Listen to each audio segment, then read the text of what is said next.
Is perfection an important quality for a spiritual leader, or can they, like all mortals, give in to earthly desires? The answer to this question is hidden away in the annals of history, in the halls of the Great Vatican. We will explore stories not of holy sacraments, but of love, lust, and of the illegitimate offspring these passions produced. These are stories that often go untold, hidden beneath the solemn oath of celibacy that cloaks the Roman Catholic clergy.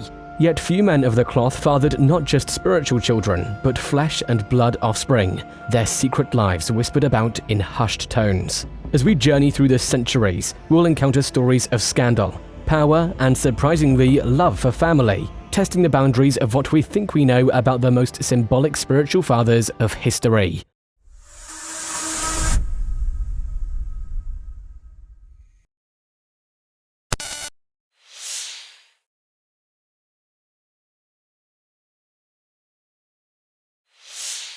The Catholic Church has been guided by the rule of celibacy since the Fourth Lateran Council, convened in 1215, firmly established this requirement for the priesthood. This principle, in essence, requires a clergy to live free of marital ties and earthly distractions, to devote their lives fully to service to God and the Church. However, human nature and divine aspirations have not always been compatible, creating a fascinating contradiction between the ideal and the reality, the paradox of celibacy and fatherhood in papal history. History is filled with examples of men who ascended to the highest spiritual office, the papacy, yet left traces of their mortal desires in the form of illegitimate offspring. As far back as the 4th century, Pope Liberius, 352–366, was rumored to have sired the first illegitimate child, setting a precedent for centuries to come.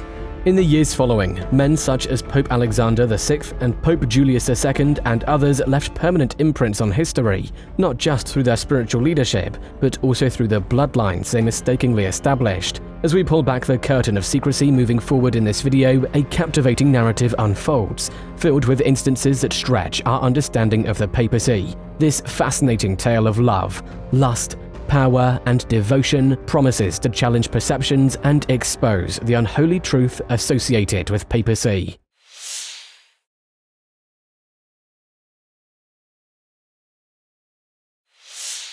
Our first stop, as we navigate the choppy waters of the conflict between paternity and the papal vow of celibacy, is the infamous Borgia dynasty. At the helm of this scandal was none other than Pope Alexander VI, born Rodrigo Borgia, whose reign from 1492 to 1503 was filled with political manipulation, allegations of corruption, and, of course, the controversy of his acknowledged children. Rodrigo Borgia, elected as Pope Alexander VI in 1492, was a savvy politician who maintained the Papal States' power through strategic alliances and, at times, alleged nepotism. Beyond the whispers of corruption, the personal life of Rodrigo Borgia stands out as a striking deviation from papal norms.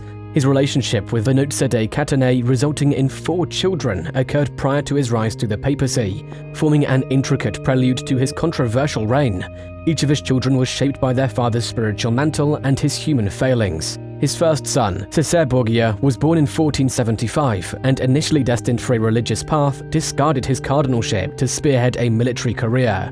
Lucrezia Borgia, born in 1480, navigated the treacherous waters of her family's political ambitions while making her mark as a noteworthy supporter of the Renaissance arts. Giovanni Borgia and Geoffrey Borgia, Alexander VI's lesser-known sons, found their destinies tangled with the political and churchly realms, clearly riding on the coattails of their father's papal influence. The fascinating and extremely long story of the Borgia dynasty is filled with themes of scandal, power, and unexpected papal parentage, and highlights the contradictory nature of the papacy. Let us know in the comments below if you'd like us to do a video on their extravagant lives. The Borgias' scandalous rule is followed by a period of controversy again, this time sparked by Pope Julius II, sometimes known as Il Papa Terribile, the Terrible Pope.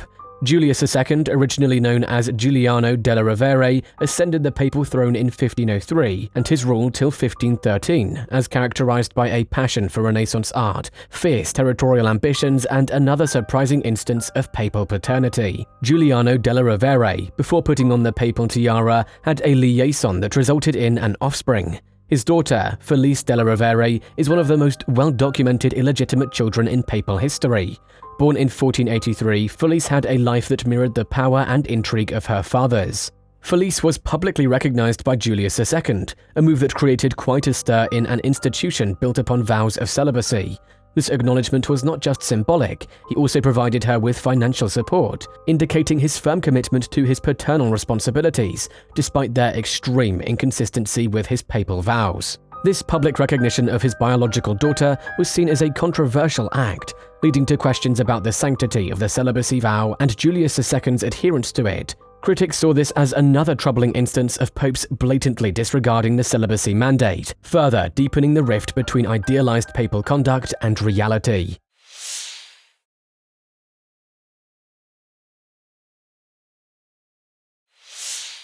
We anchor next at the reign of Pope Innocent VIII, whose rule was anything but innocent when it came to the topic of our study. Born Giovanni Battista Cybo, Innocent VIII was elected pope in 1484 and ruled until 1492, a period marked by political alliances, indulgences, and another curious case of papal offsprings. Giovanni Battista Cybo had two illegitimate children prior to his election as pope, Francescetto Cybo and Teodorina Cybo. The lives of these offspring, born from an affair during Cybo's time as a young cleric, give a distinct contour to the personal narrative of Innocent VIII. Francescetto Cybo, born in the mid-1440s, is one of the most notable figures among the illegitimate children of the popes. His life was influenced by the intersection of family dynamics and personal ambition. Blessed with the Cybo name and the covert support of his father, Francescetto managed to carve out a prominent position within the political arena of his era. Teodorina Cybo, Francescetto's sister, also experienced the effects of her father's religious stature. Though less known, she was no less a beneficiary of Cybo influence. Her advantageous marriage to a Genoese nobleman, Raffaele Adorno, underlines the pattern of papal offspring integrating into the upper echelons of society.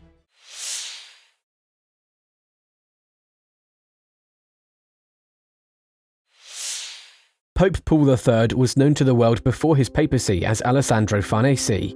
Ascending the papal throne in 1534, Paul III's reign, lasting till 1549, was a significant period in the Church's history, marking the initiation of the Counter-Reformation, which was against both the Protestant Reformation and toward internal renewal. However, underneath this religious revival lies another tale of illegitimate offsprings. Before his election to the papacy, Alessandro Farnese gathered 4 children with his mistress, Silvia Ruffini, Pierluigi, Paolo, Ranuccio, and Costanza. These children, born outside of the boundaries of marriage, were given the Farnese name, indicating Alessandro's acknowledgement of his fatherhood. Born in 1503, Pierluigi Farnese, the eldest of Alessandro Farnese's children, stands as a compelling example of the influence a pope could wield on his offspring's lives. His life, painted with the brush of privilege and power, was testament to the visible impact of papal paternity. Pierluigi's rise to prominence wasn't merely incidental. He was bestowed with high-ranking positions that bore witness to his father's influence, most notably the titles of Duke of Parma and Piacenza. His ascent to these posts, typically reserved for nobility, illustrated the power dynamics that shaped the lives of papal children. However, Pierluigi was not the only Farnese child to navigate the corridors of power. His siblings, Paolo, Ranuccio, and Costanza, also tasted the fruits of their father's pastoral stature. Each secured advantageous matrimonial alliances, marrying into prestigious families that strengthened their social standing. Furthermore, they assumed influential roles in various societal arenas, further highlighting the privileges often associated with being a pope's illegitimate child.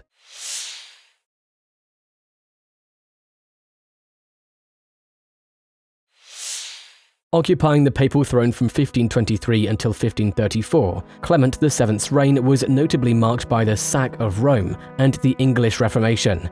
However, beneath the tumultuous events of his papacy lies yet another case of papal paternity. Prior to his papal election, Giulio de' Medici, later known to be as Pope Clement VII, fathered an illegitimate child, Alessandro de' Medici. Born in 1510, Alessandro was believed to be the child of a servant with whom Giulio had a discreet relationship. Despite his unofficial status, Alessandro was raised within the influential Medici family and was notably recognized by Clement VII. Alessandro de' Medici's life was one of power and prestige, becoming the first Duke of Florence, and, due to his paternity, playing an essential role in the complex tapestry of Medici and papal history.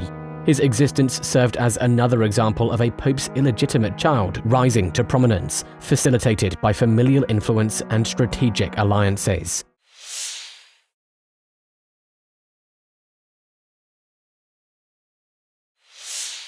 When we take a step back and examine the details of papal history, we see that the existence of papal descendants has resulted in a wide range of reactions and consequences. Historically, public and church responses to these cases have been multifaceted, ranging from scandalized outrage to reluctant acceptance, underlying the dynamic tension between religious doctrine and human nature. The undeniable presence of these children, often elevated to positions of influence due to their paternity, significantly impacted religious, political, and societal structures. Their existence posed profound questions regarding the sanctity of the celibacy vow and its practicality, provoking debates that continue to echo in the church's corridors.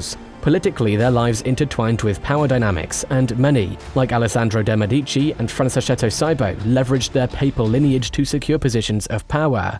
Similarly, in societal life, their stories weave narratives of privilege, controversy, and human struggle that continue to fascinate historians alike. Through the winding corridors of religion, politics, and society, their narratives cast long shadows, stirring our perceptions and challenging our understanding of papal sanctity. But what do you think? Should these extremely powerful and influential religious figures be held accountable for breaking the sanctity of their vows of celibacy? Or should they just be accepted for being, well, humans? Let us know in the comments below. That's all for today, folks. Don't forget to like, share, and subscribe to our channel for more content like this. We will see you soon with another fascinating history of the least explored part of history.